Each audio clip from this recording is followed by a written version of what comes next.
All right, guys, it is Monday and we are here live. So my name is Rick Ginn. I am the Rick in Flip with Rick. You guys know my son, Zach. And today we're talking about the 7 hacks to make you more money in wholesaling. And what I'm going to do is share my particular hacks and how it's going to be related to today's market and going into 2023.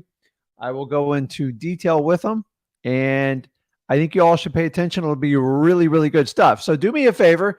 You have the comment section. Go in there. Tell me what market you're from, what's going on. And if you have any questions relating to wholesaling, to myself, you can ask me a question.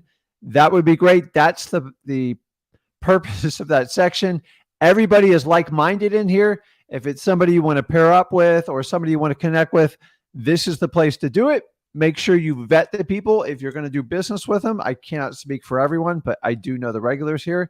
If you want to go on live with me, if you look at the link in the comments, it is pinned to the top. So what I'm going to do is do about a 15-minute, 20-minute teaching section. And then after that, I take your live. So if you have a question in regards to your business, your marketing plan, if you want to work on a deal you're working on, or if you've never even done a deal, I will talk to you one-on-one. I will never charge you a dime. What I do is for free, and I'm looking for people that truly want to take massive action and change their life with wholesaling. I know it's changed my life.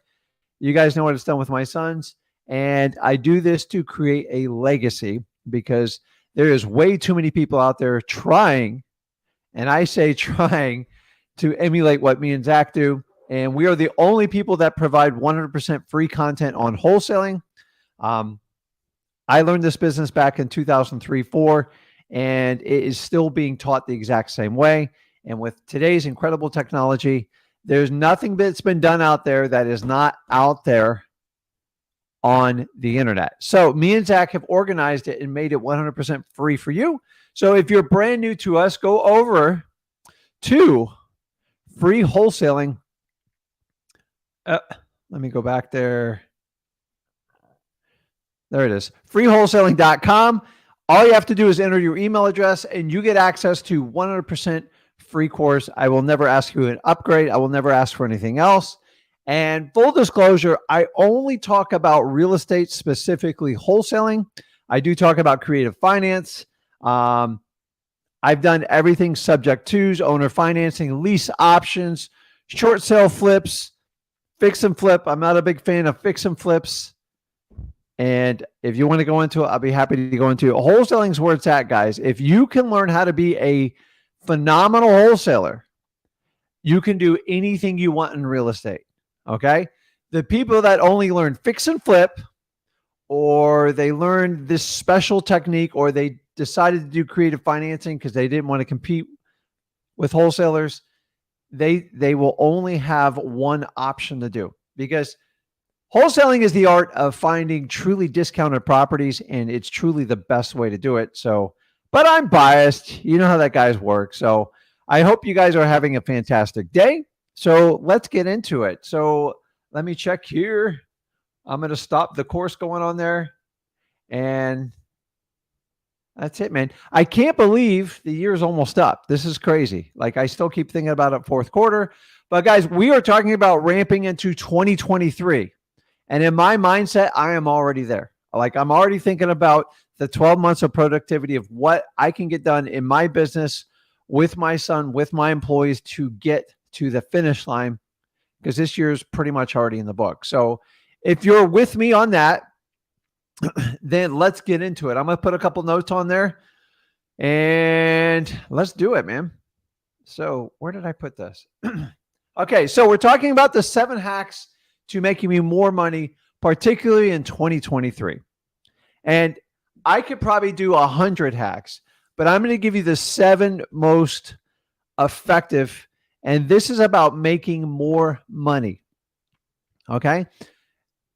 And here's a caveat. Making more money does not mean you get super, super busy. It's okay if you get busy from the time to time, but the reality is, you ever met people that are just busy? Like, they're always busy, but they don't make any money. Okay. You do not want to be that person, because busy does not guarantee you make money. Okay. So there's a saying is, if you're a hard worker, you've got to find a way to work harder. Okay. A hard worker is a busy person. Busy, busy, busy. And they're usually on a hamster wheel and just spinning around. A hard worker will outperform a work harder will outperform a hard worker any day of the week. So I used to be a hard worker. And once I decided to work harder, it was just a slight flip. It was like a huge freaking change. So let me get into it. So number one, okay, especially if you're in 2023 and rolling into this, you have to seek motivation first. Now, listen, unless you've been living under a rock, you know what me and Zach preach. It's we only buy houses from motivated sellers. Well, inventory is going up, prices are going down, and cash buyers are exiting out the door. Why? Because they're waiting for the lowest price possible. So what we have to do is make sure that we are only going after the most motivated people. So if you're dealing with someone right now and the motivation's not there, it doesn't mean you won't get a deal. It's just you have to wait till time and circumstances align with each other and you get them in your follow-up, okay? So many of you guys have been doing wholesaling over the last 4 years. You tried it and you have no idea what a real motivated seller is. And now you're getting all these phone calls and you're getting these leads. You're going, oh my God, like I think I have a motivated seller. No, you have to know you have a motivated seller, because honestly, this is only going to get worse as 2023 goes along. Okay. Properties aren't moving. The low properties are moving, but anything from mid-grade to higher end, these properties are stuck. Why? Because we have a recession looming.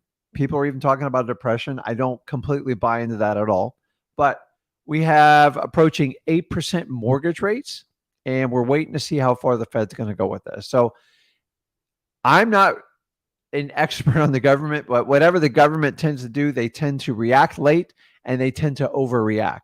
So we could have zero inflation right now. The Federal Reserve gets very stubborn and just keeps squashing away on the interest rates. Guys, the higher the interest rate goes, you don't have to be a rocket scientist. It means it's more challenging for people to buy properties and less fix and flippers, which is who we really like to sell to, because they take the ultimate risk. Wholesalers, if you do it correctly, you don't take any risks. So the first and foremost, 2023, just read this act out aloud. If you are not talking to a motivated seller, and I would slip the word in highly motivated seller, you're literally wasting your time, because the deals are only going to get better. Okay. You cannot buy properties and compete solely on price. That's what realtors do on MLS. It's probably one of the number one reasons why wholesalers spin their wheel. Okay. So it is a pain in the butt. You got to talk to a lot of people to find truly motivated sellers. And by the way, everybody uses the word motivated sellers in their descriptions. Back when I started in 2003, we used to actually be able to search text and Craigslist using IFFT and actually pull out motivated sellers. If I did that now, 60% of the listings off the MLS would pop up in that, because everyone puts motivated seller. Why? Because they know everybody's looking for it and they think they can get more buyers. So if you do not have motivation, do not waste your time, because if you waste your time with people that aren't motivated, guess what's going to happen? You're just going to spin your wheels, and then you are not truly going to seek out the highly motivated people. And the truth of wholesaling, no guru is going to tell you this. I promise you this. My 20 plus years experience is you only get good deals from motivated sellers. Okay. Every now and then you do get a good deal by accident, but for the most part, there has to be extenuating circumstance of why someone's going to sell their property at a discount. Okay. It could be financial. It could be family, loss of job, loss of life. Usually you have to have some sort of trigger for this to happen. So if you understand that, then you won't waste your time with people that are like thinking about selling. So how do we know if we truly have a motivated seller? Simply ask yourself this question. Do they want to sell? Remember, I want a lot of things, okay? I want a 72-foot offshore like fishing boat that can go to the Bahamas or anywhere to Mexico at a drop of a hat, okay? When you want something in real estate, that usually triggers a realtor, okay? Because realtors are all about the want list, Okay. It's like a wish list. Or do they need to sell the house? Need means I'm going to sell it regardless of the outcome. One way or the other, this has to get done. So if you can ask your motivated sellers the question and differentiate between want and need, that will answer if you have a motivated seller. It's that simple. Which leads me to the next one. This is a really good one. You ready? Stop acting like a realtor. Because when you're not dealing with motivated sellers, you're trying to buy strictly on price. And a realtor's mindset, or even a seller's mindset, is the highest bidder wins. Well, in wholesaling, if you bid too high, you get killed. And so for this reason is stop acting like a realtor on like bidding. If it's just price, it's never going to work. Do you want to pay the most for the property? I don't. Okay. Number two, another way you act like a realtor is you spend hours on hours trying to run comps. That's what realtors do. And remember, realtors are running comps to convince their sellers to get the highest price humanly possible. Usually not even humanly possible. It's crazy. Okay. So anybody who's a realtor in this chat can tell you and share with you, being a realtor is completely different than being a wholesaler. And a lot of times people want to blend the two. They're two completely different hats. They have two completely different purposes. And for that reason, you have to make sure you don't act like a realtor. You don't talk like a realtor. You can look like a realtor, but that's why I don't wear suits or anything like that. Number one, I worked in corporate America forever, so I don't want to do that. So guys, most of the time your motivated sellers, when they reach out to you, they don't want to work with a realtor. And if they did, they would have already called them, and you don't want to go out there and see them anyway. So either refer them to a realtor or do not act like a realtor and do not show up. And the third way is you avoid acting like a realtor is show up with zero paperwork. Okay. You're going to have a folder. I'm not going to pull that out. It's under my paperwork. Leave it in your car. And when it comes to the final signature of the contract, you ask for permission to go get it out of your car. Realtors always come in with tons of brochures and like pretty glossy covers and stuff like. Don't do that because you freak them out. Okay. Guys, I'm telling you, one of the big secrets is not acting like a realtor. It is huge. Okay. Now let's get into meat and potatoes at number 3. Okay. You're going to go for no. And if you haven't heard this yet, go over to Free Wholesaling. We teach it in detail in there. Going for no means you're going to make an offer expecting it to get rejected. Rick, why on earth would I ever want to make an offer and get it rejected? The reason is if you build enough rapport, and how do you build rapport? You engage a conversation, okay? MCTP, you get through it, you qualify it, you talk to them about great things around the house. The go for no is something that is ideal if you do in person, okay? Some of you have to do it virtually, it's okay. But say a house is worth $200,000. I want to make an offer I know is going to be rejected. The reality is most wholesalers, especially in 2023, and they did this earlier in 2022, and they definitely did the last 5 years before, you guys spend hours trying to run comps to get the perfect number to give a slight discount to see if you can buy it to get a yes. And that's the wrong way because some of you invest 2 and 3 hours and you didn't even figure out if the motivation is correct. So the go for no, the strategy is to really give the seller a lowball offer to get rejected. So I'm getting to it. Rick, why would we ever want to reject an offer? The reason is a rejected offer is going to initiate a counter offer. So if you understand the rules of he or she that ever speaks first in any negotiation usually gets killed, this is a way that you are basically pulling out a counter without asking them what's their lowest price possible, because most sellers, in my experience, are never just going to roll over and give that to you. So I'm looking for a reaction. Okay. So what me and Zach created was the instant offer, and it's really simple. Okay. Less than 10 minutes on anybody you work with. So if a property is worth $200,000 and you're targeting it, okay. Say it's just in, a little bit rundown shape, but it's normal. Okay. If there was repairs, I would minus it off this number. Substantial repairs, not just cosmetic. So say $200,000. All I'm going to do is cut the price by half, $100,000. Now, you have to build rapport up with your seller. You have to have a conversation because if you get kicked out, you end your conversation.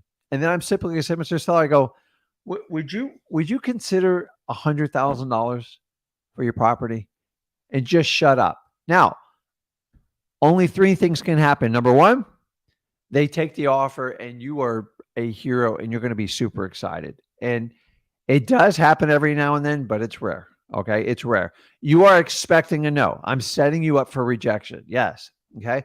The second one is you could possibly be kicked out of there. Okay. And that does happen occasionally, but for the most part, if you build the rapport correctly. Or number three is you're going to get a counter. Okay. And it might be a negative answer. Well, hey, Rick, are you crazy? I can't take $100,000. Me and my wife, we can't take anything less than $133,000. Okay. Do you see how? So most sellers, in my experience in 20 years, they have a number in their head. Okay. So consider this somewhat like a poker game.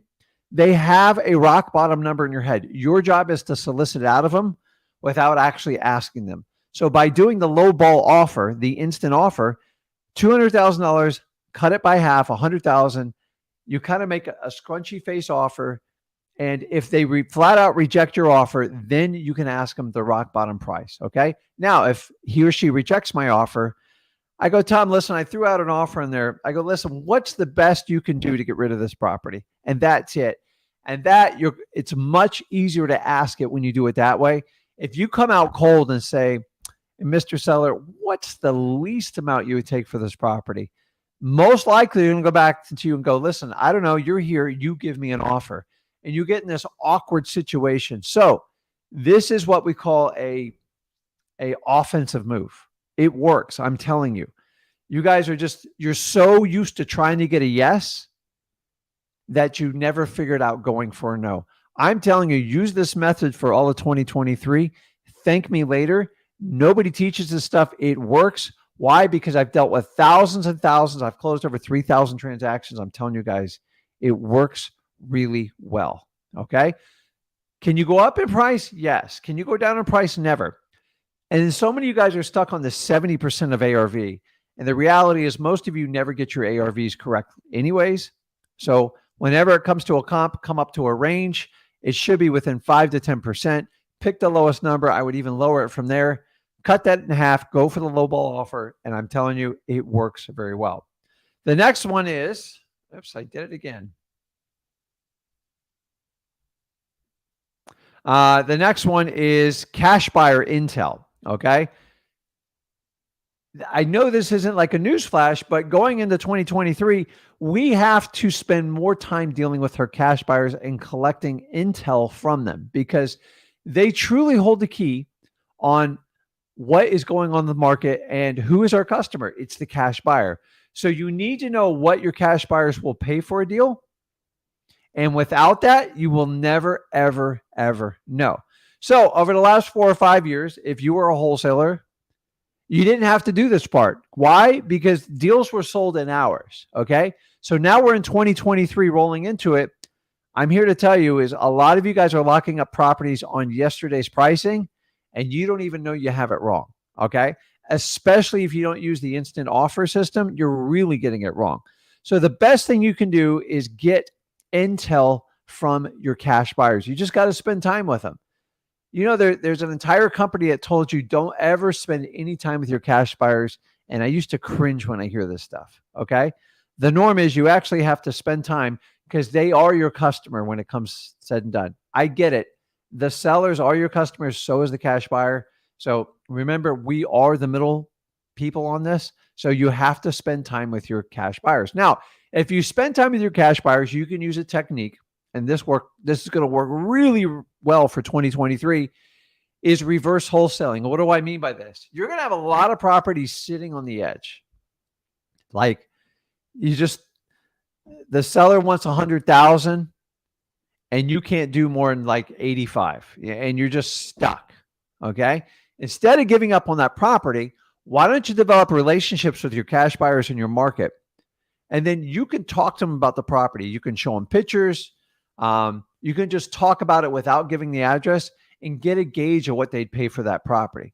So in that example, the the seller will not take less than 100. You've gone up to your MAO, your maximum allowable offer of 85,000. Can't make it work.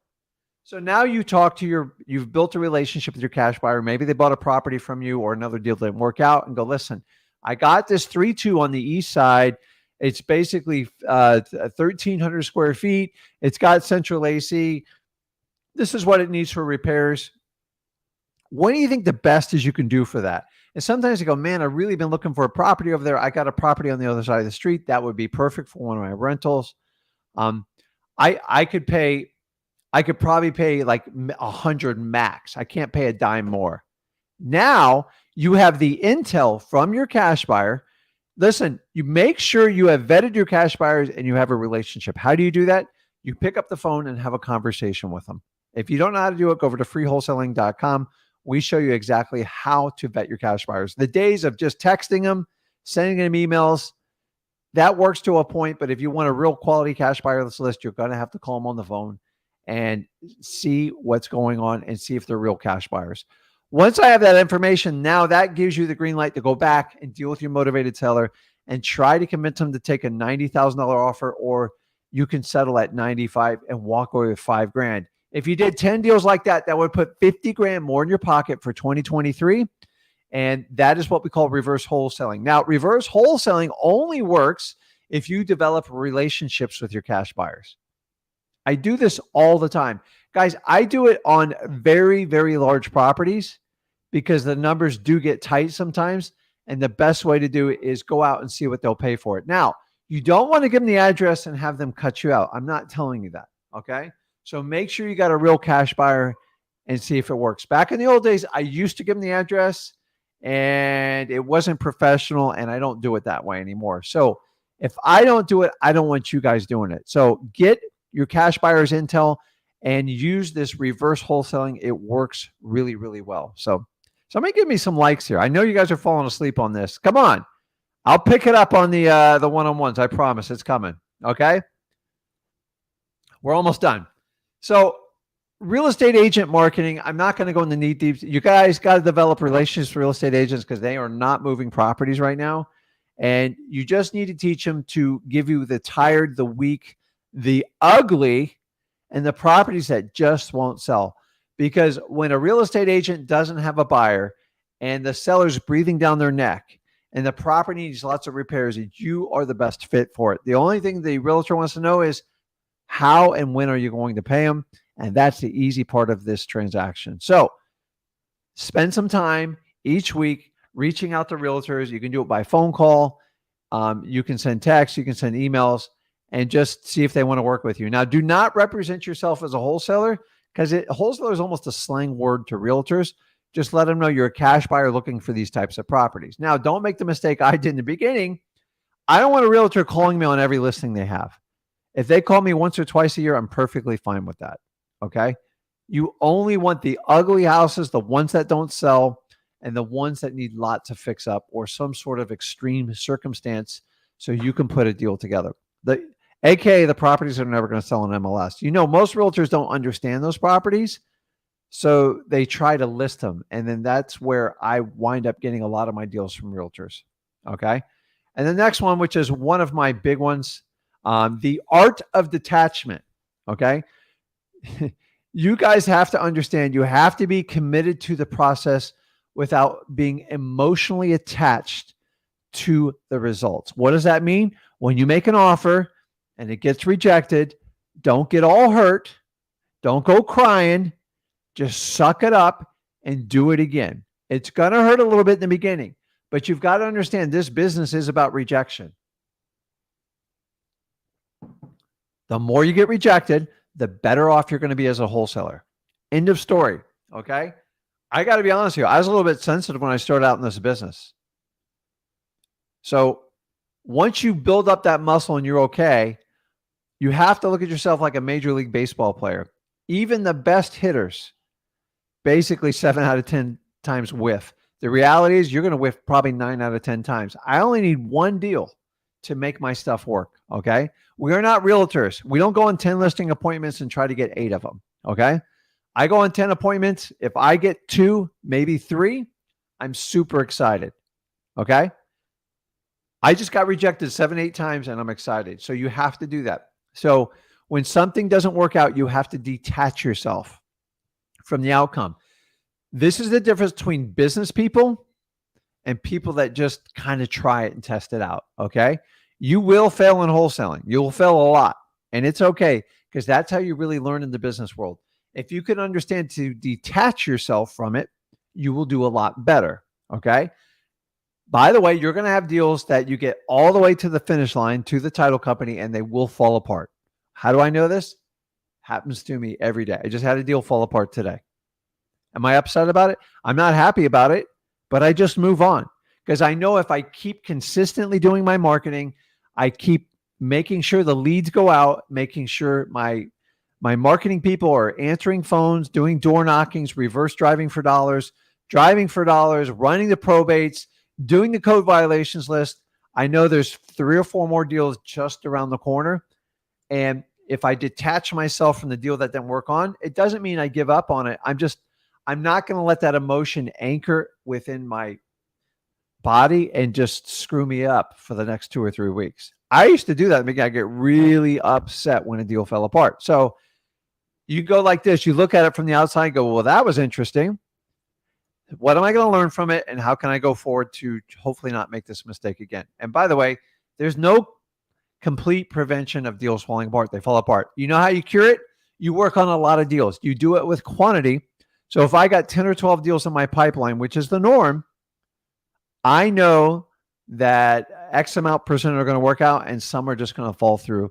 And some deals just take years to work on. So it just takes time. So trying to shove every list, every property we have and making it work, understanding if you got 5 or 6 deals in your pipeline, 1 or 2 of them is going to fall out. Nature of the beast. So if we detach ourselves from it, we are much more businesslike and we remove the emotion. It doesn't mean you're emotionless. You just don't let the emotion lag on forever to put a distaste in your business. It's like you have a choice. If you want to be happy today, be happy. Like think about when you were a kid. You had little to nothing. You had no control of anything, but you were super happy about everything. Why do billionaire people are like miserable and contemplate like crazy things? And then you have people in nothing are like the happiest people in the world. Why? Because they made a choice. Okay. You have to make a choice. Detachment is the key to truly having success in 2023 because you're taking a more of a business approach about it. It doesn't mean you don't care. It's just like, this is a business. I got to go find other leads. If that one works out, great. I'm just not going to sit here. I'm not going to let it wreck and ruin my day. Okay. So you take 5 minutes and breathe and learn from it. And if you're working with others, figure out what went wrong and assign to see if somebody can salvage it. See if they can do the Hail Mary. Okay. Last one. Stop trying to adapt wholesaling for you. Okay. So going to 2023, if you are brand new right now and you're going to freewholesaling.com, you've got to understand if you do not follow it to a T, you're going to have issues. Now, you can adapt it to your local market. You can choose which marketing method you want to do. But for instance, if you want to do cold calling and our repertoire is to make, and you commit to doing 500 calls every day for 5 or 6 days a week. And the minute you start putting on, see, I got my specs on today, so I didn't put the contacts in. I had some, every now and then you got to give your eyes a break. But if I tell you to make 500 calls and you go, nah, I'm going to make 100. I promise you, I know how the rest of your training is going to go. Okay. Some people just like to take whatever information they get. They like to put on their lenses and they like to contort it to their personality. The reason you're making this change and probably reaching out to wholesaling because something's not working in your life and you want to fix it. The problem is if you take our instructions and you filter it through your own lenses and try to adapt it to your personality, meaning, well, I don't like doing this, so I'm going to do that. It's not going to work. It's probably the biggest issue I see with you, with everybody in freewholesaling.com. You get the information for free. Okay. So if you'll commit and take the massive action, what we do works. Why? Because I have thousands of testimonials from people I've never even asked for, and it works. The minute you try to alter it and go, well, I know he said I have to be a consistent marketer, but I only want to market like once or twice a month. You're running a hobby. Like, don't even do it. It's a waste of time. Okay. I've never told you this business is easy. It's actually very simple. It's you that make it complicated. I made it complicated when I started. And a lot of you guys, when I talk to you in your lives, you complicate it. And you know what the biggest challenge is? You guys get in your head and you start talking to yourselves and you actually convince yourself we are our own worst critic. You are capable of doing anything you want in your life. The question is, are you willing to go through the pain to get it? The truth is, most people aren't. Okay, guys, I give you a free course. It gives me the freedom to actually tell you the truth. If I was collecting 10 grand from you, I'd give you a pep rally. I would have this dazzling facility. There'd be 5 of you there. I'm sorry, it'd be 500 people in the room. And I have a light show and I have a DJ and I get you all excited. And I probably take 5 or 10 grand from you. And then I'm going to have one of my students teach you. And then you're never going to figure out wholesaling. It's going to take you years and years of going through this. That is the majority of people who teach wholesaling. It's not everybody. It's not everybody. There's some really quality people out there, but for the most part, it's you guys that complicate it. Okay. So you have to take a gut check of yourself on the inside first. Okay. If what you're doing is not working in your life, but you want to keep the same actions that kept you there, wholesaling will not fix it. And what I'm trying to tell you is it's you that have to be accountable. If you think you're going to hire a wholesale coach to make you accountable, it's not, because you paid them. Your accountability is with the money, but a lot of you think the money is going to fix it. The reality is just the beginning of your problems. Why? Because I know it. I've been through this so many times. Wholesaling's simple, guys. You don't need to pay someone to teach you wholesaling. Me and Zach teach you it for free. Why? Because it's ridiculous out there. Wholesaling is so simple. I've had people take my information in less than 10 days, make it work.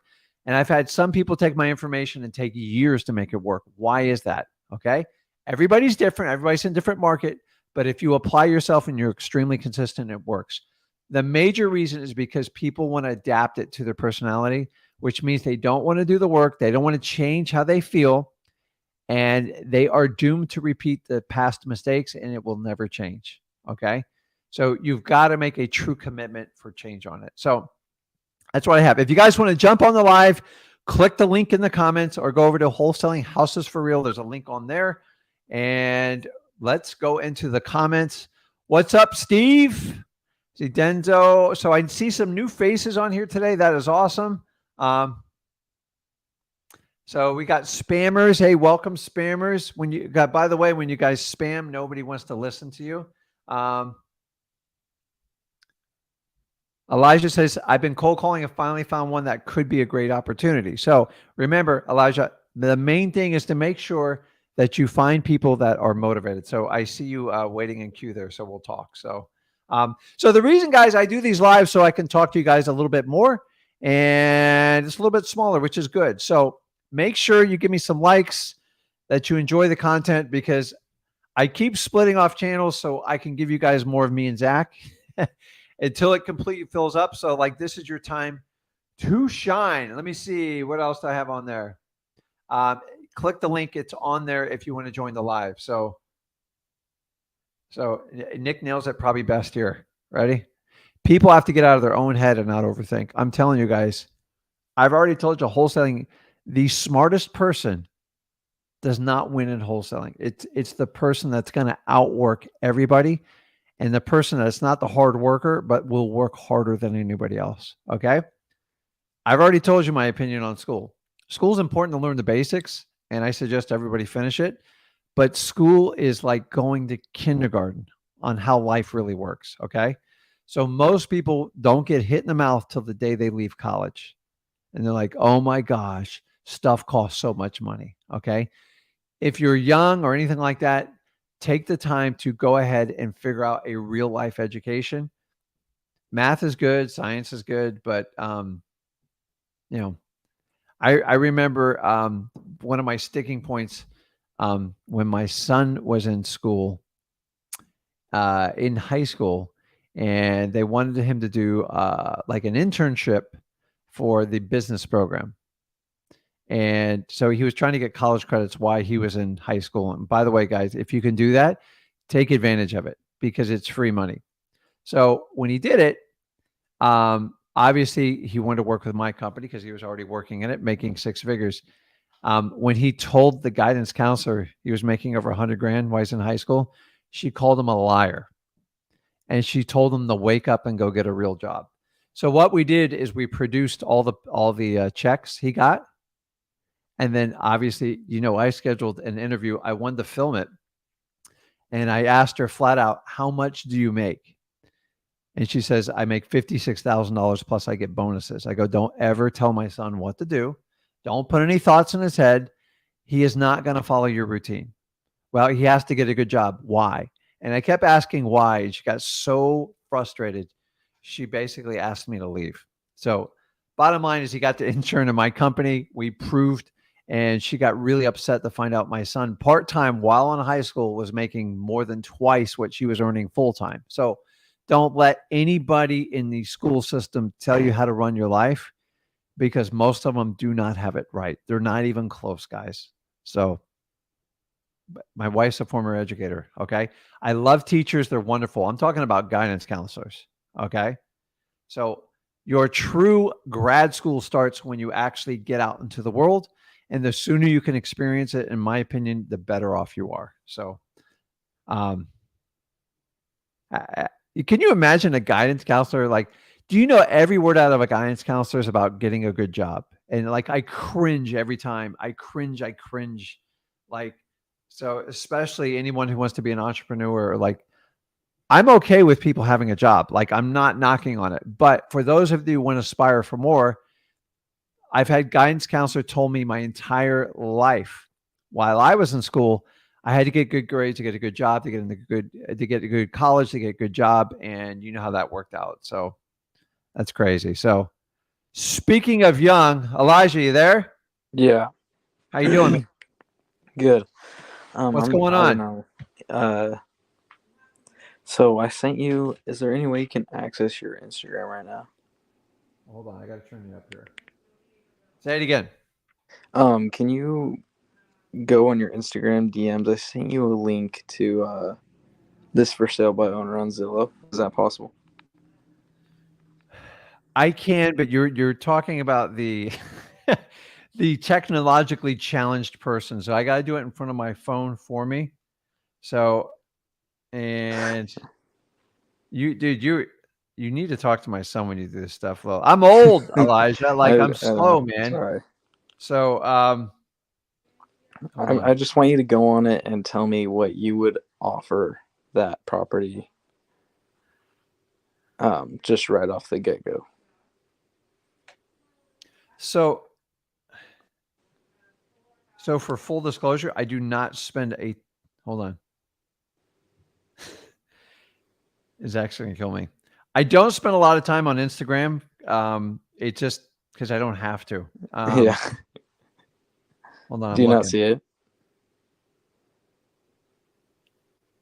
Well, there's over 500 messages. So, and then I've gotten 50 in the last hour. This is why I don't do it. I actually have someone else who does it for me, and she sorts it Okay. all out for me with it. But tell me what's going on. Let me help you out. I don't want that to stop you from it. So, Okay. Here, I'll give you the details on the okay. property.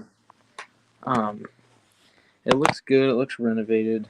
The outside looks kind of ugly. Here, I can show you. You Okay, can I kind see of it. see I an see it. idea. Don't put the address on there. Okay. He has it listed for 199, and it's been listed for 34 days, so not that long. Okay. So So what's the question? I'm wondering what you would offer this property if you were to just cold call it, and So how long's he had it on the market for? 34 days. Okay. Has he done any price reductions? Yep. $30,000 on the 4th. Okay. Which market are you in again? This is Memphis. Okay. So is there anything in the description that like says that shows signs of distress or anything like that? No. Okay. And do you know if it's vacant? Is he Yeah, it is. So there's a phone number on there, right? Yeah. Okay. So this is simple. This is where we all overthink things. So what I would do is just call a guy and Well, just go through it. Okay. So I what did he called say? and I have him agreed at 165, which I think is decent. So But how do you know if that's a good price? Based on the information I've already told you on this live before this, what would be the best gauge for that? I mean, I went down to 150, and I don't know. It's kind of like, I don't know. I'm new to it, so Okay. I So was what you need nervous to do is find some cash buyers and you first. need to see what they would pay for it. Okay. Okay. Now, you don't have it under contract yet, right? No. Okay. So this is kind of the reverse wholesaling I was telling you guys about going into 2023. I survived 2008 to 2011, almost doing half my business on reverse wholesaling.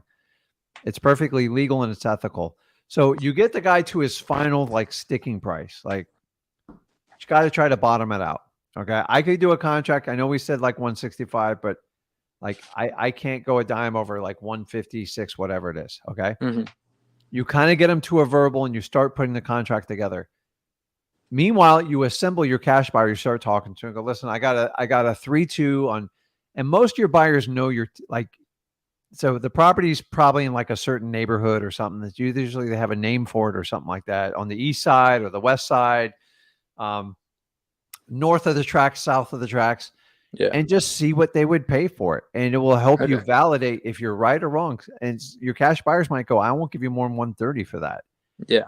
And then now I'm telling you, number one, because you're young and I love what you're doing, but I don't want you putting under contract for prices that aren't going to work out. So the guy's already done a reduction. He's already feeling the market slip. He might not get another offer on it because people are, but you know, I don't know if those are relevant prices in your market. So what I would do is try to find 3 to 5 cash buyers. You got to have one conversation with them first and vet them. Okay. Okay. You go to freewholesaling.com. We show you how to do it. I wouldn't ask them for a proof of funds at your age because you don't have a deal to offer them. But say, what kind of properties are you looking to buy in what areas and what price range? Okay. And then you call them back a day or two later and go, hey, listen, I'm working with this guy with a property on this side. Don't give them the exact address, but kind of let them know in the rough area and they'll ask you what kind of condition it is, what kind of price you can get me. I go, listen, is that something you could do at like 170 or 175? Yeah. And just kind of play around with them. And they'll go, listen, based on what you told me, I might not pay you more than like 130. So they're going to ask you the square footage, the condition of it, the year the property was built. Just don't give them the address and don't give them pictures because you can't. And go, listen, if you could deliver that in a contract for me, I would love to do it. Then you could go back and enter into a contract, get a 30-day inspection, hopefully, but even a 2-week inspection. And then you go quickly to that guy. And then you have 3 more behind him. And if it doesn't work out, just get out of the contract and move on. Okay. Yeah. Here's the problem, guys. We're in a market where prices are dropping. They're not going up. And Elijah, I'm going to be honest. I think prices are only going to drop through spring and summer. So he's probably not going to get a lot of love on this property, but there is a price where it's going to sell. The problem with cash buyers, they're scared to death. So they're doing the same thing we're doing, making low offers. They're doing the exact same thing. So a lot of times the first offer you get from your cash buyer, it's kind of a poker game. So in the old days, we go, listen, the property's 175, take it or leave it. And they usually took it, like one little haggle. Now they're all going, well, I'd take that property for 125. I'm like, dude, like and usually when they say that, I go, listen, if I could buy those properties at 125, I wouldn't be calling you. So just say, listen, look around. I can do it. You'll have no competition for it. If not, I've got 5 other buyers I got to, call. Let me know if there's some interest into it. And that'll give you a little bit more comfort to do it. Now, guys, I do this on properties where I can't quite get the discount I want. Like I'm like 10, 15 grand off because I know that price is only going to come down eventually. And I just got to get the cash buyer up a little bit when they do it. But I got to have interest. Sometimes you're in neighborhoods where nobody has interest in it. It looks like a decent property from the picture you show me. Mm-hmm. And the key is, Elijah, you have to just detach yourself from the outcome. That way it doesn't bother you. Okay? If you do this 10 times, you're probably going to get 9 no's. Yeah. for sure. and just go, okay, there's one more. Let me put that on my thing. I'm getting closer to a yes. Yeah. You just don't spend a ton of time on it. hmm So how did you wind up at the 160, 165 with them? I mean, I was just calling a bunch of for sale by owners, and I just What was your initial offer to him? 150. Okay. So here's what I want you to do when you go future. I want you, whatever number, here's a rule. So I teach you guys the instant offer, which I know a lot of you are scared to do, but you're going to figure this out real quick going to this market in 2023.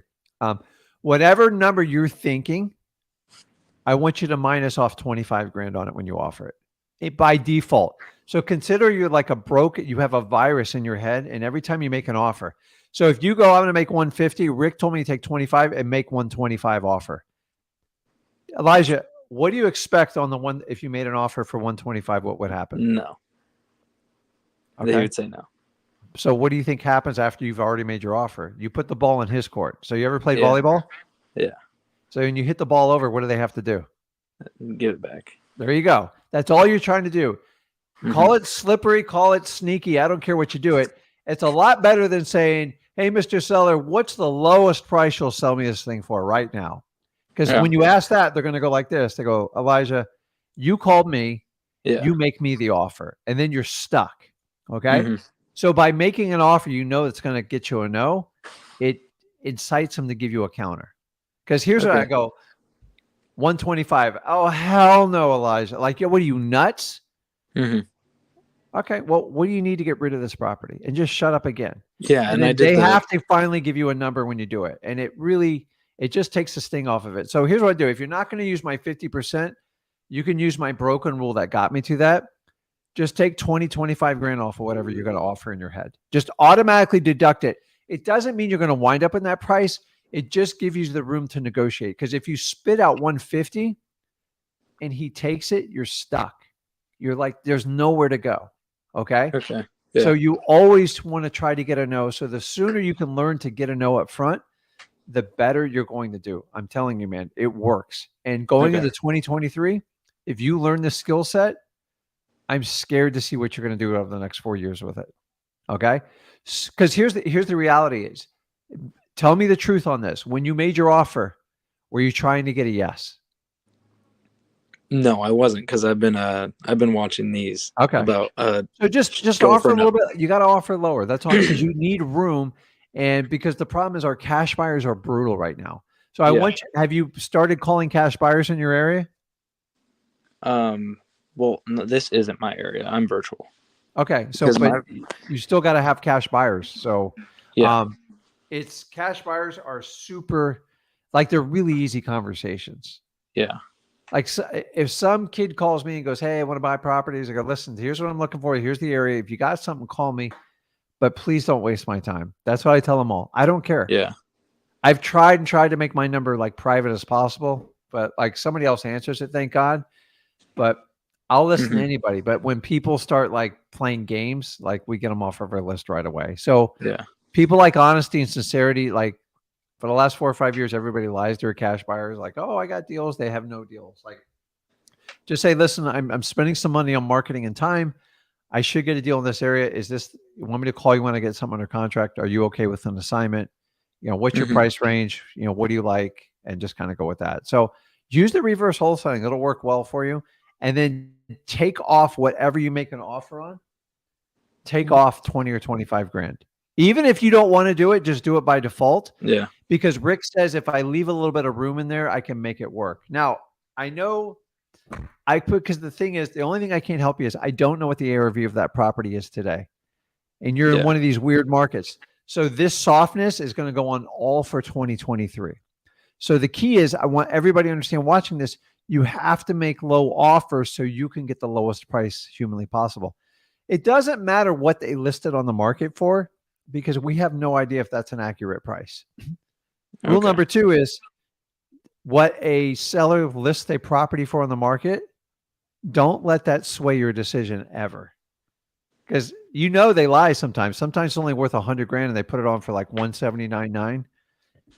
So you still have to do just a basic comp search. So when you did your comp search, what number did you come up with? What range? Well, I just estimated. I was just like, Okay. It's well, based easy on with the other Zillow and properties. Trulia. Like you don't Yeah. even need all the. You can use. Well, the Zestimate is like Mhm. 165. That's why I'm like, I don't know if it's good or not. Yeah. So his But estimates usually retail, just to let you know. So yeah, just so you here's your one of the things you could be doing is you're letting him mislead.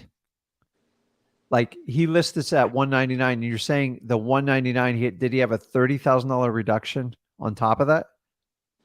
yeah, So that's like a crazy seller right there. So use the Zestimate. You just use it against them. Like the Zestimate is the supposedly retail. They're not perfect. I get it, but yeah.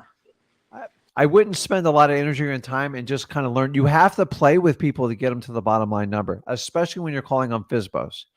Because FISBOs Okay, want to do everything without a realtor and they want all the glory.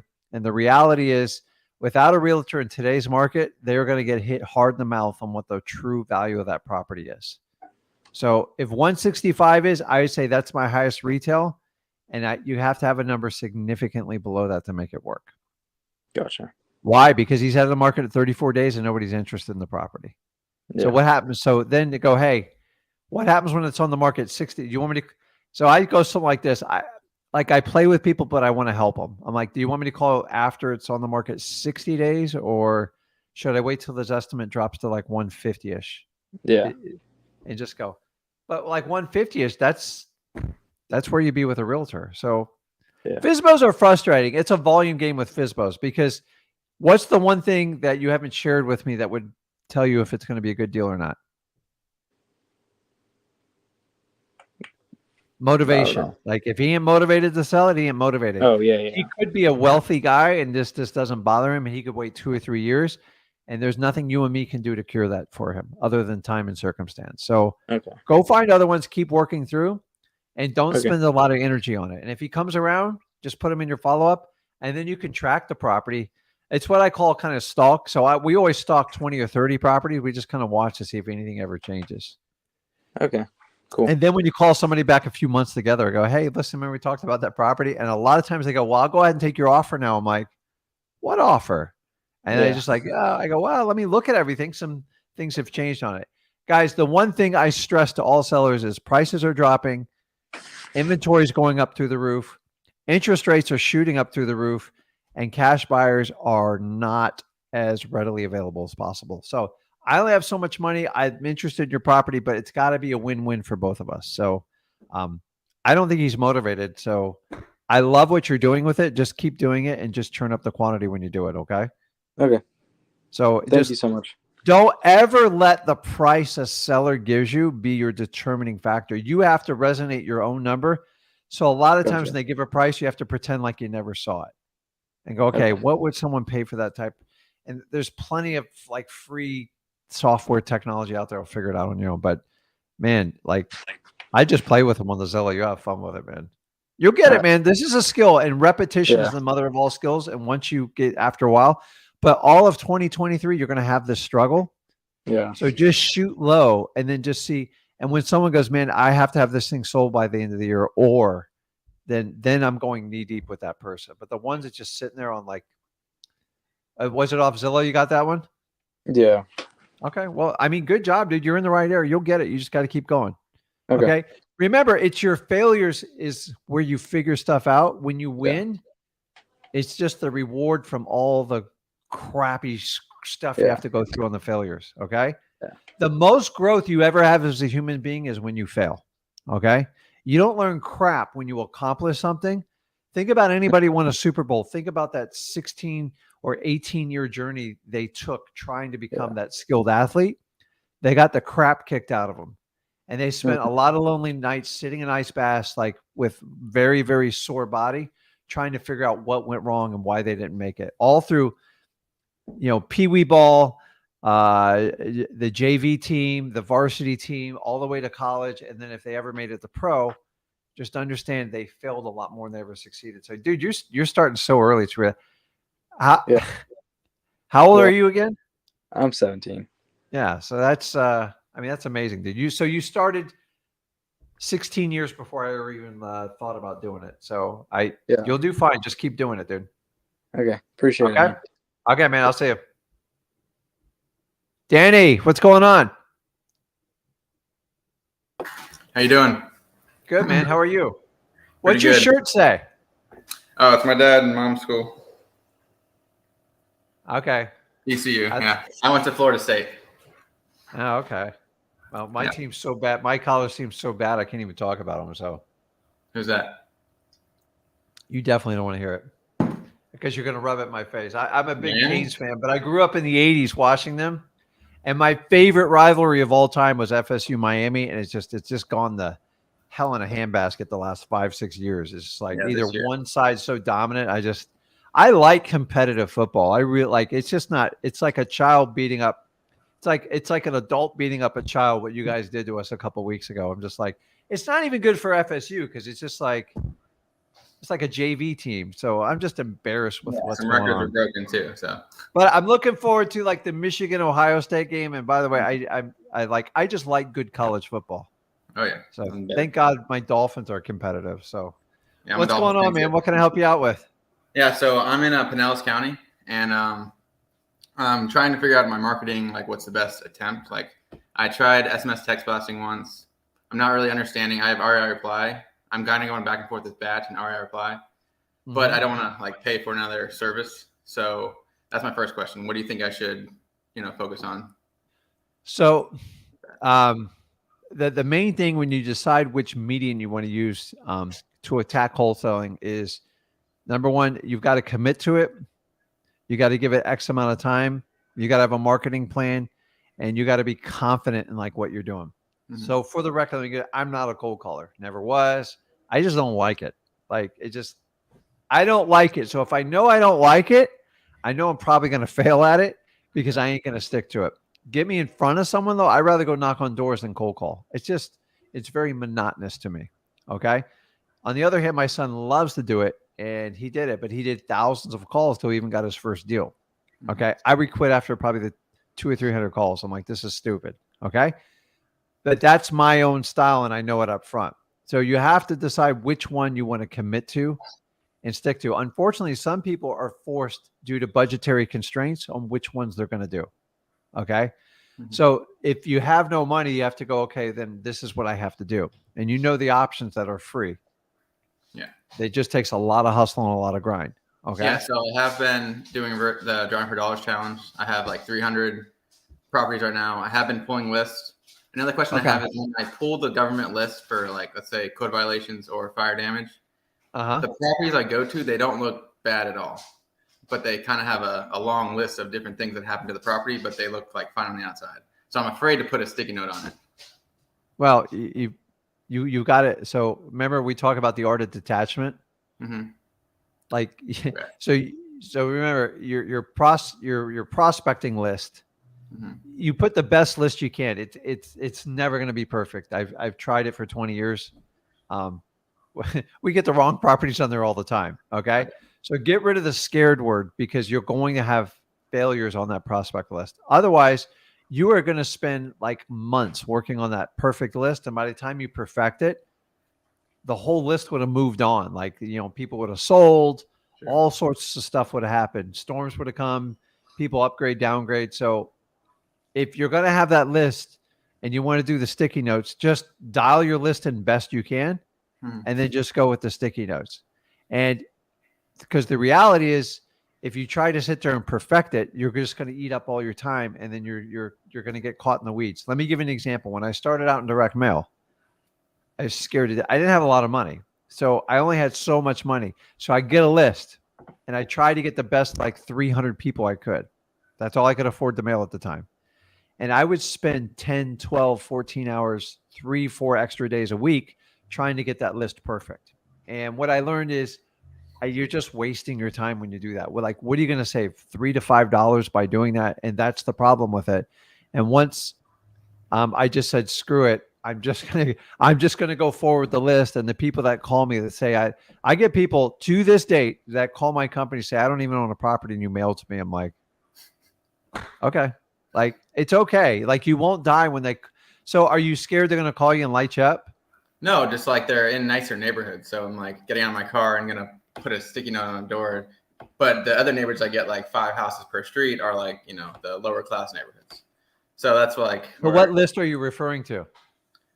code violations for Okay. like structural damage and like tall grass and Okay, so if you're looking at structural damage and tall grass, Mhm. but if you go there and the grass is super tight and cut down, I'm probably going to pass on that one. Okay. Like that's just a common sense one. So they rectify it. The rest of the house looks good. Usually when you go to people with tall grass, it's just like a laundry list of stuff going wrong with the house. Like, oh my, like it's rarely just the grass. Okay. So Mhm. that's the risk when you do go to nicer neighborhoods. When you say nicer neighborhoods, hopefully you're staying at the average or median price. But the nicer neighborhoods I do stickies on are the pre-foreclosures. Okay. Okay. Most of the people in the United States, just the truth, is they live well outside their means. Okay. So as this economy pulls back and people start to lose their jobs, those are ones I'm going to go heavy on the sticky notes on the nicer homes. Okay. But if I had a code violation on a nice home with tall grass and the grass is like super cut, I see like a professional like landscaper out there working on it, I'm probably just going to pass. It's just a waste of time. Okay. So you do have to use some common sense, the nicer the properties, because nobody wants to get chewed out on purpose. But yeah, I mean, some of those nice properties had like structural damage, water shut off all in one. And I went to the house and it looks like a nice, like. Well, if it had more than one, I would definitely just stick it on it. Like, Okay. What's the worst case? The problem is if you keep filtering your leads, like some of them can be mistakes because it is just a report. Mm-hmm. And so if they call you, what's talking about? Everything's perfect in my house. I go, okay, well, my bad then. Just like, that's it. Like, honestly, if somebody calls and lights me up anyways, I'm probably not going to be buying their house anyways. Like you're never going to get past that tone. Okay. But some people call you like hurt and all sorts of stuff. Some of my nicest houses has been from like what I thought were the richest people I ever met in my life. So there's a huge difference. So you understand with people who look rich and people that are rich. Okay. Because 90% of America tries to look rich. Even the young kids, like even in challenge situations with their gold chains and stuff like that, like because they're trying to do status symbol with it, but that's not wealth. That's arrogance in my opinion. So just don't over filter your list because I'm telling you, it's going to be problematic. Okay. Yeah. I mean, I have gotten like 7 callbacks from the sticky notes, all from buyers. So I got 7 new buyers, but. Well, that's the easy part. So yeah, I'm kind of waiting for the seller. So you got to be fearless when you do the stickies. And remember, what's the worst case scenario? If they chew you out while you're going to stick it on it, stick the note on the door. What are you going to say to them? I'm here to help you out. Yeah. Dude, I'm just a messenger. I'm just sticking notes on the doors from my boss. Okay. That's a good one. It could be your girlfriend, your wife, whatever it is. And then if they come out, they go, hey, do you guys buy houses? That's when you go, yeah, I go, if you have some time, I could probably answer your, like, then you could be the guy in charge. So you got to decide if you're going to get yelled at or screamed at or chased. Dude, I'm just trying to make a living today. Like, that's it. So the deferring it to a third person works really well in that. So we do that all the time. I'm infamous for driving down the street and go, look at that house. I go, just get out of the car. Let's go knock on the door. So me and my son are really bad about it. And my wife, my daughter, like they just hate it with a passion, but it's just like in my DNA. So stop over filtering your list. Like it's, unless you're like doing off some crazy list, but if someone's mowing the lawn there, like move on. So let's talk about the SMS. So by the way, I'm not the SMS expert. My son runs that whole side of it. It works. We've done countless deals on it. What I love about it is the efficiency. It's really cool. But the biggest challenge in SMS is, number one, it's a little bit of a cost. And number two, you have to convert them from text and get them to the phone.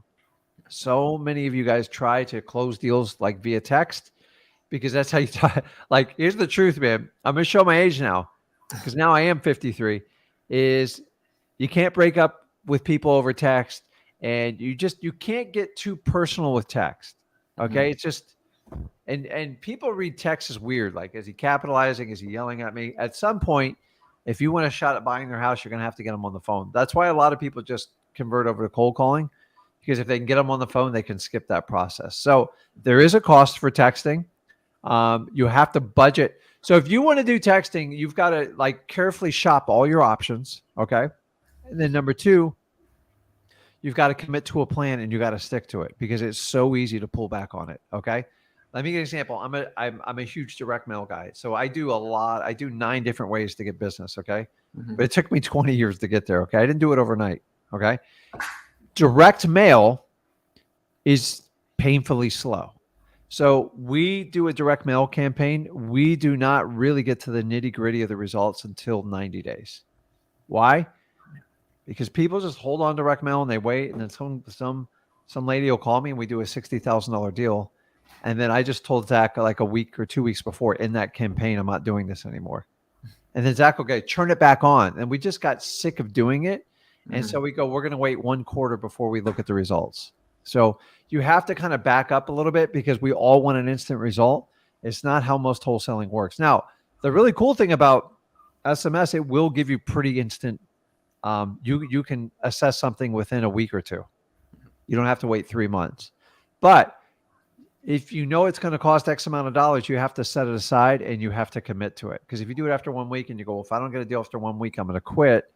It probably wasn't right for you in the beginning. And that's just the truth. It really is. Like there's no other way to do it. The biggest challenge you have with texting is a lot of people are doing it. A lot of the carriers are filtering the stuff out. So now we're getting more and more personal with the text. Like we're asking dumb questions. Like, it's not like it's just gotten harder and harder. When we first did it, it was like, it was really good. I was like, I knew it was never going to last because I could send out 10,000. Everybody got the same text and nothing got filtered. And now it's completely different. So the biggest stat you have to look at is, are my messages getting even delivered? And that's probably the number one challenge with SMS right now. Yeah. I ran one campaign. That's kind of why I got discouraged. And I had like a 13% delivery rate. So the delivery rate is the hardest part to get past. And that's something that's really happened in the last year and a half. Mm-hmm. And what happens is the truth is now you have to spend more time altering the type of text you send and changing the message up quite frequently to try to avoid being in those filters. So you don't wind up in like the spam likely category. So Zach's the expert to it. I'm not going to teach you something like I don't know, but that's the number one obstacle with texting. Like honestly, probably if I got to tell you mechanically, the only thing that beat texting was the ringless voicemail. Oh, we can't do and that. Then when I got my first $25,000 fine, I just stopped. So I got out of it. Actually, I had to settle on a fine, and then I had to sign an agreement with the state, and I'm not allowed to do it again. So like I'm very careful. I've been doing this a long time. Eventually, you get caught. Did you ever hear about ringless voicemail? Yeah, I heard it's illegal in Florida. Yeah. It's pretty much it's going to be illegal everywhere eventually, but. My God, the response rate was like, it was the greatest thing I ever saw, but you were tricking people and it gets annoying. So we are now approaching an environment in wholesaling where you have so prices are dropping, inventory is rising, and gurus are like all freaking out. And by the way, guys, gurus, I know there's a problem with gurus because I've never seen so many Black Friday sales on courses in my life. Okay. So you got to go back to the core stuff that works in wholesaling. Okay. And it's just the driving for dollars. You got to decide once you get that data, are you going to cold call them? Are you going to text them or are you going to mail them? And that's a choice you have to commit to it. With direct mail, it is costly, but the upside of it, it's 100% legal, but you have to wait 3 months to see if the campaign yielded you right. Cold calling, a little bit more instantaneous. You do have to skip trace the data. It's a pain in the ass. You have to do the same thing for SMS. Mm-hmm. The problem with SMS is the delivery rate. Okay. Now, you're talking about a guy who went old school. I used to take pre-foreclosures and I door knocked them. And I would get it 1 deal a month from doing that. But you guys didn't see the 10, 15 hours of me just being torturous, knocking on people's doors, being chewed out. It sucked. But it made me who I am today. So like I don't discount it, and it's illegal. A little bit harder today with Ring door cameras. So I will tell you, we talked about Elijah earlier on doing he's doing cold call and FISBOs because you don't have to skip tracing, but you just have to go through a lot of volume when you do that. That's the Yeah, I tried that downside. too. Yeah. And Zillows are like, I mean, FISBOs, people are frustrating because they think they're better than a realtor 9 times out of 10. Mm-hmm. And mostly they usually have to put their house on the market and let the market tell them how painful what's going on. So you have to make a choice and you have to kind of commit to going with it. So your problem with texting, do not just try it once and quit. I'd rather you not do it than do it that way.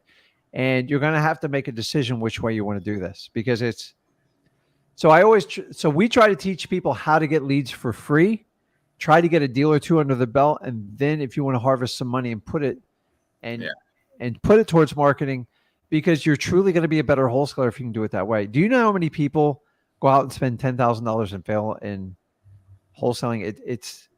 It's a ginormous rate. Okay. Because they don't understand how to talk to people. They think the leads are just going to buy their way into getting a deal. And I'm just here to tell you.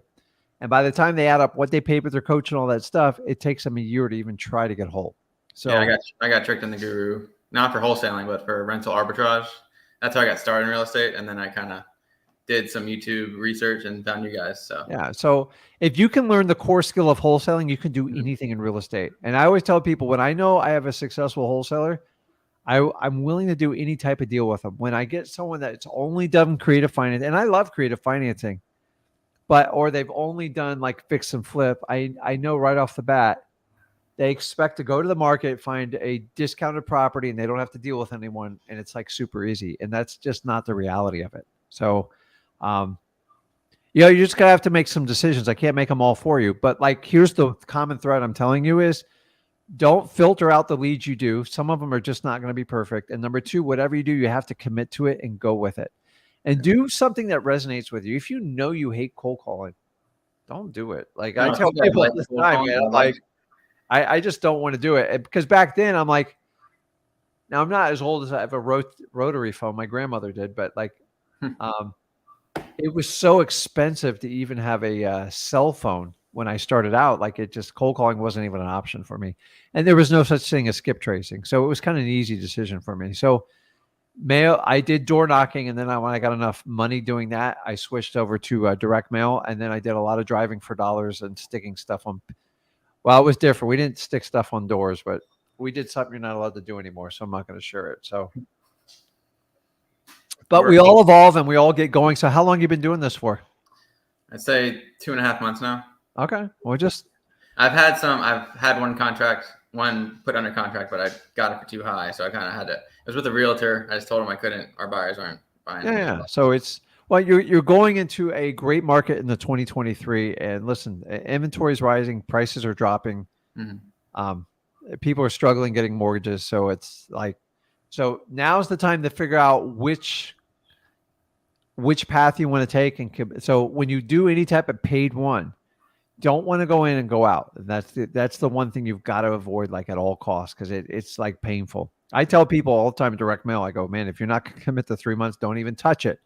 So the best way, if you're going to do any type of paid service, is get an Excel spreadsheet and then map out your course over a 3-month period. And remember, it doesn't mean you're like, a lot of people go, well, then I'm stuck. I'm like, listen, if it's a disaster, you can shift your money somewhere else. But so many people want like instant results. It's just not that easy. I will tell you, December is my favorite month to wholesale. In 20 years of doing this business, December, hands down, is always the best. Why? Because people make decisions. They've got New Year's coming. They want to make resolutions. You got the holidays. People got bills to pay. And you have a massive change in weather, And so some people migrate in Florida, some out. Some in the Northeast come in and out. And like it's a good time. It's just a good time to do it. Unfortunately, most wholesalers take December off. And that to me is a huge mistake. Okay. And remember, whatever you do December sets you up for all of 2023. Gotcha. We're always 30 days behind in wholesaling because you have to work leads. So you're doing it. Guys, you are truly defining how good of a wholesaler you're going to be when you're struggling. And that's the most part of why you guys are on it. You struggle. I went through the struggle. Zach went through the struggle. Everyone goes through the struggle. You are never going to do wholesaling without the struggle. And here's the really key part. Those of you that paid wholesalers, on the paid courses, big dollars, you're going through the struggle too. That payment does not defer, does not, cut you to the front of the line. And I'm here to tell you, do it for free or you paid, you're going through it one way or the other. I promise you, if you pay someone, you're going to get a better course with us, but whatever you want to do. And then the other thing is, I'm always going to give you the truth. So it's not always what you want to hear, but it's what you need to hear. Thank you. Okay. Yep. Anything else? That's it for now. I'll probably come back. Okay. Well, get back, and then I'd like to hear your progress. So connect back with me. You know where I'm at. Will do. Okay, Danny. I'll talk to you, man. . Robert, what's going on, man? What's up, man? How are you? Good, man. How are you? Good, good. So I had probably like 3 or 4 questions. One of them just really quick. When I was calling around for spec builders for land, like cash buyers, they're like, oh yeah, like, I was like, I don't have any deals right now, but I'm, looking to do like, bring deals to you guys. Like, is there like a criteria? And they're like, yeah, I mean, if you can send us an address. And I was just kind of like, like, how do I go around that question of just like, what if I have like a, potential solid land, and then, yeah, like I'm virtual, so I can't take photos. So who are you actually reaching out to? Are they developers or Home individuals? Builders, spec builders. Okay. For land. So I have a little bit of experience with spec builders because I had an entire department for this. Spec builders are a pain in the ass. So, spec builders have challenges right now due to market conditions, right? Mm-hmm. So their ears aren't nearly as open as they were the last probably 3 to 5 years. So your timing's a little bit off, but I don't care if you want to do land, that's fine. Is number one, you got to kind of call them excited. You're going to have to tease them into it. So listen, always tell them you're working on deals. Because are you working on deals? Yes, you're trying to find deals. Okay. When you tell them I have nothing, the minute you tell me you have nothing, I'm probably just going to like politely hang up with you and move on because I feel like you're wasting. So they're all businessmen and women, and they have to work on business today. So get that mantra out of there. You're always working on something. Okay. You got to pique people's interest. Okay. If you guys ever listen to, I want you to understand this is how all life works. Okay. You have to tease people and get them excited. I don't want you to lie to them, but you have to tease them. Ryan Seahart, the guy on $1 Million Listing, he went to an open audition for the New York job. The man only had 2 listings, and he told them he was the greatest real estate broker in the world. Yeah. Okay. He charmed him with enthusiasm, with excitement, and just mesmerized him. And then when he got hired, he's like, oh no, what am I going to do? He said he had to go out and find 10 listings in the next 10 days, or he would have never got the job. Okay. So if you take the Ryan Seahart approach, you have to tease people in this stuff. You got to be super excited. Okay. So you got to smile when you call them and just say, hey, listen, I'm looking for land. I'm working on deals. It's in this area. Tell me a little bit about your criteria. What are your price points? They don't want to give you your price points because they want to buy them dirt cheap from you. That's just the truth. They're brutal, man. Like, I'd rather buy from a private individual any day. Okay. So you just got to go through a little bit of that, and you got to kind of play the game because, dude, they've got deep pockets, and they got the pick of the litter. So that's the challenge you're going to be doing with that. Do you understand that? It's like, you got to be much more enthusiastic. You're going to have to talk the game, even if you're not doing it. It's like the guy who smack talks before he's going to walk in a big UFC fight, even though if I've watched a guy literally get killed and like, God, he talks such a game. Like, maybe he is good. Like, you almost got to like, who would talk that kind of crap? And you walk in, he gets knocked out with one punch and leaves his jaw out there. So you got to be that guy, especially in the beginning. So to get confident, you have to act confident first. So if you don't act confident, they're going to seek it out. So I think they're snuffing you out right off the bat. You're using. I mean, I still got their criteria. It was just like one of their receptionists were like, oh, I'm not really sure. Oh, dude. So you have to own a receptionist. Sorry. Okay. Yeah. I mean, they were just like, oh, you can just email me, like, email me. Like, that's. So I'm just telling you, you have to get past like the gatekeeper, and you get intel from them, and You're going to have to walk the walk before you even do it. It's just the truth. Everybody does it to a point. The problem is when people do it their entire careers and their lives, like a lot of gurus do these days. Like, say, example, I listened to a guru's short today, said he's working on being a $9 million earner this year. I'm like, okay, there is no wholesaler in the entire world that earns $100 million a year. Just like, because I know how many, you can't do it. So if multi-billion-dollar corporations can't master wholesaling, how the hell are you going to do it? Like, and it's like, and I'm just telling you, in the beginning, get the act of being confident. Okay. You have to do it. You have to do it beforehand. Like a lot of times before you even get your first deal, wholesalers in general, like people will tell you, like, how do I know you can even get this done? I always tell them the younger you are means the less experience you have, which means you have to make up with it in what? Is a test. Motivation. Enthusiasm. You're right. You're on the right side.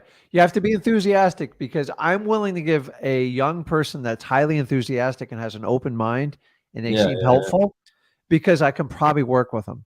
Okay. As opposed to an older guy or gal that has a bad attitude and they just like, this is how it is. I hate that with people. Okay. So be open. Understand you're going to fail and you're going to enjoy the journey. How old are you? I'm actually 25. There you go, man. Like you're super young. You're still young, man. I didn't start this business till I was in my mid 30s, early 30s. Yeah. Okay. And then the other question too, I know you kind of covered it like today, but it was just kind of like, how do you differentiate between the need and want? Is there like a specific question you ask the seller?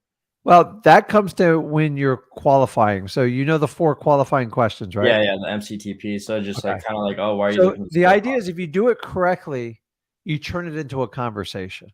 Okay. So the reason I give you guys the acronym is because people will throw stuff out of order on you all the time. And the problem with the script is you can't refer back to like, hold on, I got to ask you this in order. I got to do it over. Yeah. So an MCT be like, okay, I got that.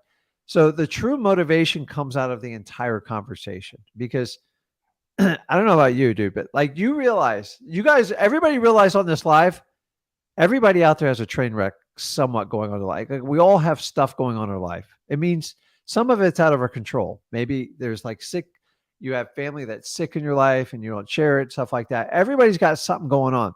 So when a stranger reaches out to them, do you think the first thing they're going to do is tell you what their motivation for selling that house is? No, they're not. Like, it's just not. They're not going to do it. It's never coming out the gate. It does every now and then. It's probably less than 5% of the time. So you ever have someone like you start talking to and you're connecting with maybe somebody from school, and then after like an hour or two, like they tell you their whole life story, you're like, you just sit there with your mouth open like, number one, I didn't even want the story and you just gave it to me. That's what you have to do with sellers. And then you can simply evaluate. So when I hear time frame is probably one of the best qualifiers to find out people's motivation. Okay. Because people kicking the tires, do they really have a time frame to sell their house? Yeah. Because I called this seller. He was on the tax delinquent list. And then he's like, yeah, I currently have somebody looking at the property. And I guess they and I kept following up with him.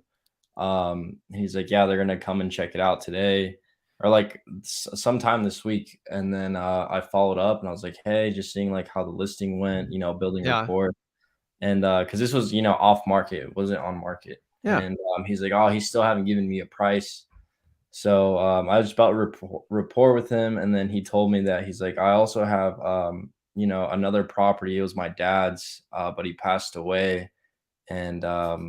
And yeah, so it's like I don't really know what his motivation. I guess he's not really like as motivated because he wanted 80,000 for it, and it's gonna be a total gut job, probably like a really high like 80,000 to like 100,000 rehab. So with those type of people, all I do is try to form a relationship, and I keep them talking, and eventually, if they want to tell you the truth, they'll do it. There is I haven't come up with a name with it, but there's people out there that will like play with wholesalers all day long.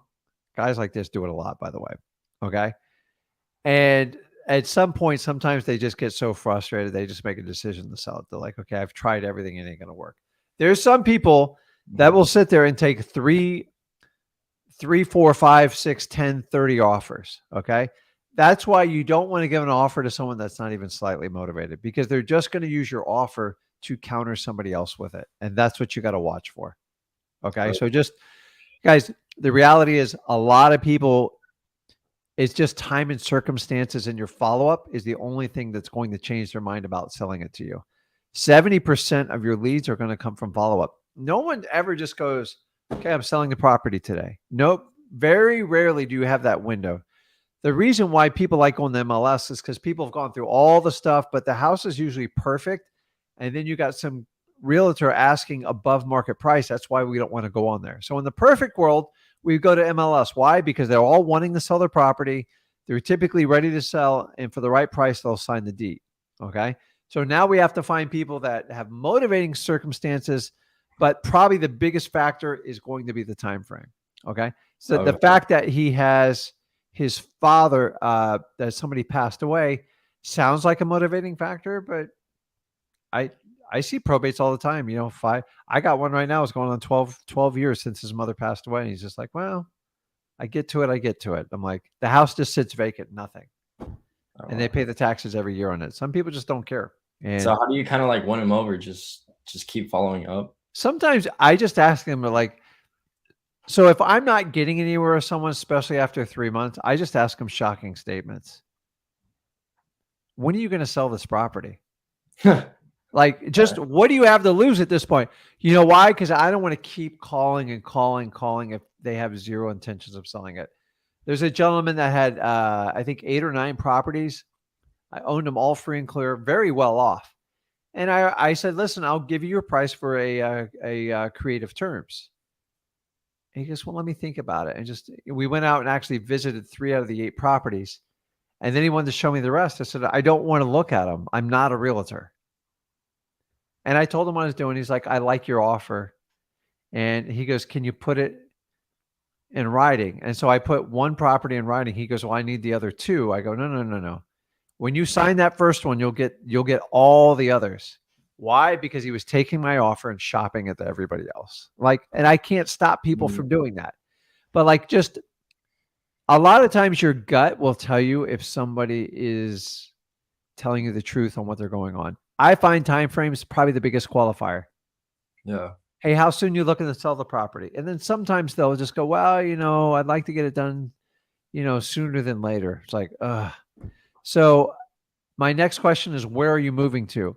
And then if you hear a statement like this, you're in trouble because they have no plan for moving. Have you ever tried to move someone? You're young, but when you get a little bit older, if you ever try to move, it's a minimum 90-day process on average.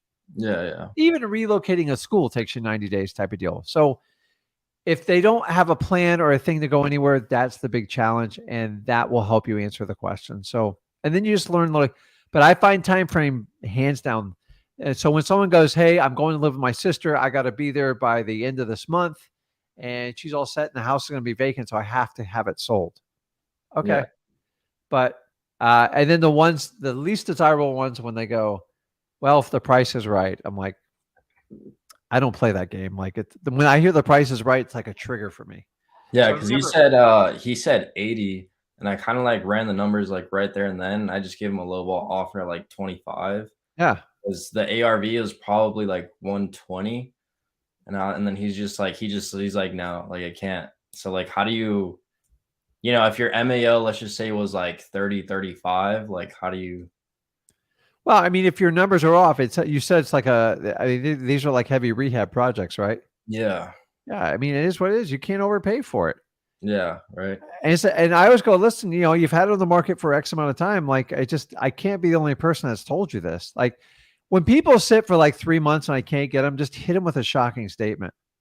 Are you ever going to sell this property, or are we just going to keep like talking to each other like this? Okay. And either they're going to hang up with you, or they're going to like, you know what, you're right. Like, here's the problem, or maybe you're missing something to do with it. So offer them like a creative solution. Go, listen, what if I give you $1,000 up front? See if you do owner financing. And that way you can induce one of your cash buyers So they don't have to like go out and get hard money. You could just make him the bank. You do stuff like that. But try something, just try a curveball every now and then, because what do you got to lose? There's nothing going on. I Yeah. hate calling people with zero motivation. It's just so annoying. And I want to get them.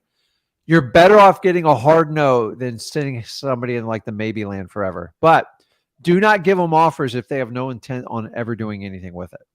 So And if you're you make highly an offer, motivated would be like, because he was on a tax delinquent list, so I was just like, usually, and he's probably owed he more is, than but 3 so they years. procrastinate. So you might want to look. Listen, I wouldn't look any further into it. He's got to just Okay. decide to sell. Go, Yeah. listen, what are you going to do about this? What are you going to do about the property taxes on it? And just ask him. And he's going to go, I don't care. I'll pay it at the last minute. I'm like, he's just financing the property taxes. So just push him a little bit. What do you got to Okay. lose, right?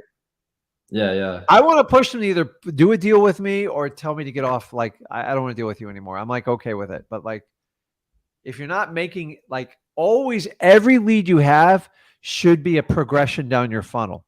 Either you're making progress or you're disqualifying them.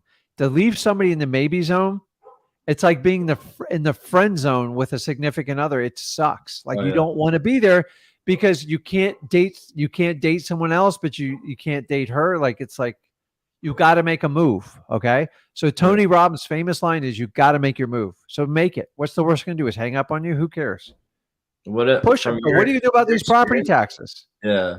From your experience, what's been like the top like 3 like most motivated, like probates, Probate for sure. years? Any type of foreclosure, and any type of like heavily like deferred maintenance properties, like usually landlords with bad tenants. So you got to understand, a big part of the population, when they got 1 or 2 properties, they have no idea what it's like to have a tenant. Do you know, in the first 5 years of this business, I collected 26 rentals of my own? It was a nightmare, dude. I hated every minute of it. I personally like renting properties. It sounds sexy, but it's brutal, guys. Like, I that's my opinion. Don't get me. I have rentals. I still have rentals right now. It's like, I pay everybody to do everything because tenants are a nightmare. Sorry. There's, in my opinion, there's much easier ways to make money. I rather do an apartment complex. I rather do an apartment complex with 50 units than own 50 houses, because it's a losing proposition in the long run. Tenants beat the crap out of houses. Mhm. Have you ever rented a house? Yeah. No, I haven't.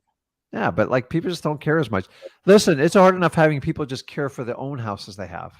And then when Yeah, they go to sell them, they want tippy top dollar. So run down tenant owned landlord properties, probates, and foreclosures, hands down. And in 2023, it's going to be the theme. So like tired landlords. Yeah, dude, I've been a tired landlord. Yeah. Yeah, I fire saled a bunch of my property. I made it so easy for wholesalers. I just couldn't take it anymore, man. Because Yeah. I would get it, they would run it down. Like, I keep it 3 years, and then like I get a bunch of cash flow. I would even so I'd set it on like $10,000-$15,000, and then I'd spend 20 to fix it up, and then over and over. And then you have to try to time it when you get the appreciation, and you know how that goes. It depends on when and where you are in the market. Like, if you go to sell it now, you're not going to get the appreciation, not nearly what you would have got a year ago. Yeah. And so everybody wants to time it just like the stock market, and then hence there's the problem. With a stock, I sell it, although it's painful when I lose money, but it's over. Like, nobody cries. Like, I just click a button. Tenants, they go get lawyers sometimes, man. I know this well. So Okay. And then for my county too, I called the utility department for the water shutoff, and I talked to the supervisor, and they said that they can't give it out because it's not public record. then they're right. You're correct. Okay. Let's move on to the next one. So it's 50-50, even if it is public. Like, it's still a cat fight. So, but they are correct on it. They don't have to do it. So What makes it like public is just like luck of the draw type of thing? no, it's by design. So a public company is so a public company is usually owned by like the city or the county. And so basically the taxpayers basically owe it. So they owe information back because the people own it, as opposed to a private for-profit company. They don't have to share anything with anybody. So sometimes county and cities do it because they feel like they've gotten so frustrated with the private sector that they feel it's an important service um, to the city, and it keeps prices consistent.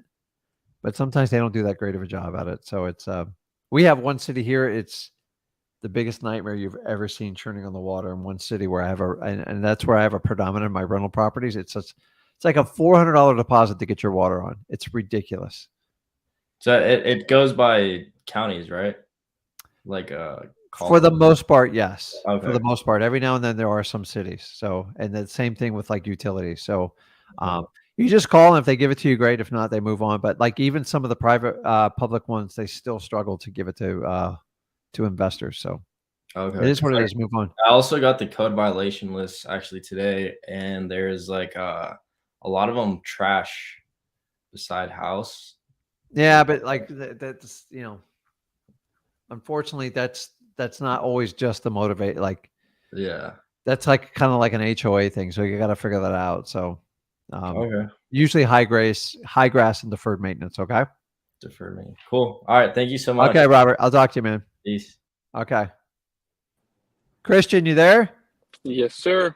How you doing, man? I'm doing well. How are you? Good, man. What can I help you out with?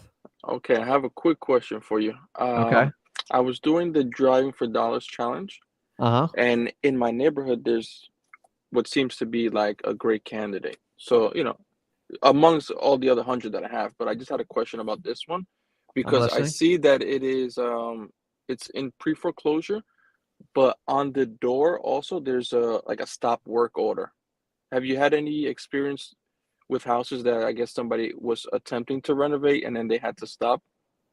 Yeah, it happens all the time. It actually happened on one of my properties here recently. So a stop work order just means someone, the city or the county has a problem with the type of work they're doing, and it usually requires a permit or it hasn't lived up to permit specifications.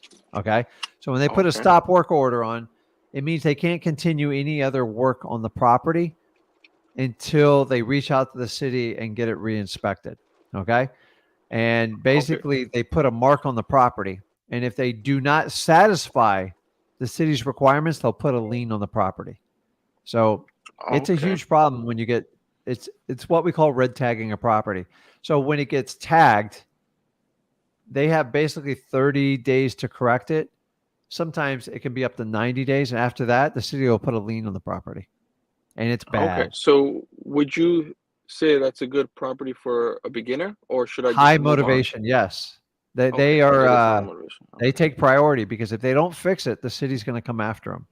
So sometimes that means people try to do work on the property that didn't get a permit, or somebody wasn't properly licensed, and either the neighbors told on them, or a code officer was driving by and saw it, or maybe here's what happens a lot. Sometimes they call vendors to give them a price on it, and then they don't get the work, and they're not very nice to the vendor, and then the vendor reports them, like the contractor. So Okay, I can it's see usually any yeah, of those things being the reason yeah, because it's in a decent area, yeah. but the grass is up to my waist, Oh, dude. So it's Yeah, a rough. perfect candidate, because if you guys ever see any type of red tag on the property, it's usually a good indication of motivation, which means somebody ran out of money or somebody tried to do something illegally. So like in my state, if you try to re-roof a house without a permit, you're done, because most roofs can't be done in a day or two. They usually take a week or two. Like you can't replace a window in Florida without getting a permit. So everyone, and then like the crazy thing is, like replacing an AC requires a permit. And then a lot of people can do it because you could switch it out in like a couple hours. And then if somebody tells on you, then you're tagged. And usually the fine for an AC, although it's just, they just want to come out and inspect it to make sure the electrical is all correct and the piping, you have to pay 2.5 times what the cost of the actual permit is as a penalty. Wow. So they Okay, yeah. So like this house, I can see like in the front of it, they redid the windows. The windows are brand new. But So when I walked along the side of the house, I see like broken windows. yeah. So they probably tried to put in windows without a permit is my guess. Okay. So you And can would usually be that a be an detective and issue? look. What's that? Yeah. Would that be an issue with the end buyer? or No, like they whoever's don't going to mind? do it is just going to have to fix it. So usually they just have to be inspected and they have to be up to code. And if they're not, they got to redo the window. So most people want it in, but the problem is they usually got their friend or like a really cheap handyman to do it, and they got caught. So happens all the Gotcha. time, man. Like Okay. it's one of the biggest things. So it's when you see those red tags or orange tags, guys, especially when you're driving for dollars challenge, it just screams. And the thing is, you don't even have to get out of your Mhm. car, and you can see them. And usually they stick it on the front door. Was yours on the door? Where was the Yeah, it tag? was on the front door, like Yeah, halfway on the door and halfway on the frame. So yeah. you And couldn't then open the door, something they'll like do that. that. They'll send one certified mail, and they'll stick one in the mailbox. So yeah, that's And on the exactly what you're floor, I looking saw a for. bunch of like summons. I guess that's the people coming around and giving tickets for the property. Yeah. Yeah, so they're going to keep Um, an eye and keep driving by on it like weekly. So they want it fixed. So it sounds like a highly motivating factor. So your key is now you have to reach out to the owner and try to fix it before anybody else beats you out to it. Because speed kills in okay. wholesaling. You have to, like, don't spend all your time researching it. You got to try to get a hold of the owner because the owner is the only one that can do a deal with you. Then you got to deal with the city and Okay. all the other stuff. But here's the really cool part. Like, well, Rick, what if I buy it? Then the clock's ticking. No, no, no.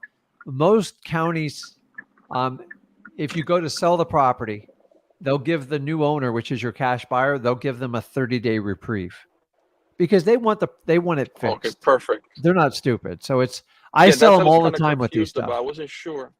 Yeah, Okay, super I easy, wasn't sure man. like if, Those are if the a ones you fine want, had to man. be Like, paid before. nope. Okay. You got to resolve it and just say, listen, they got a ticking time bomb because they don't fix it. They could find them like $100 to $300 per day once they shut the clock on them. They get the shot clock going on them. Okay. So Perfect. you need to reach out to that seller. So have you got their phone number yet? No, I do not. I plan on doing it tomorrow, to be honest with you. Okay. A question is like the key to driving for dollars is you did exactly what you're supposed to. The faster you can connect with the homeowner, the better you're going to do. Because what if someone called them tonight and you said, True. hey, I'm going to Very call them true. tomorrow? Because remember, when you Yeah. call people, half the time they're not there, right? And you got to leave a Okay. message. You got to get back to them. And for God's sakes, please do not text people like this. Just call them. It makes a huge difference. Okay. Okay. I'm gonna skip TruePeopleSearch.com. Tracy when I get off the phone with you. I think you should call right now. Like to even leave a message, get it started, get your setup for tomorrow. Okay. You guys Absolutely. got to move with greater speed.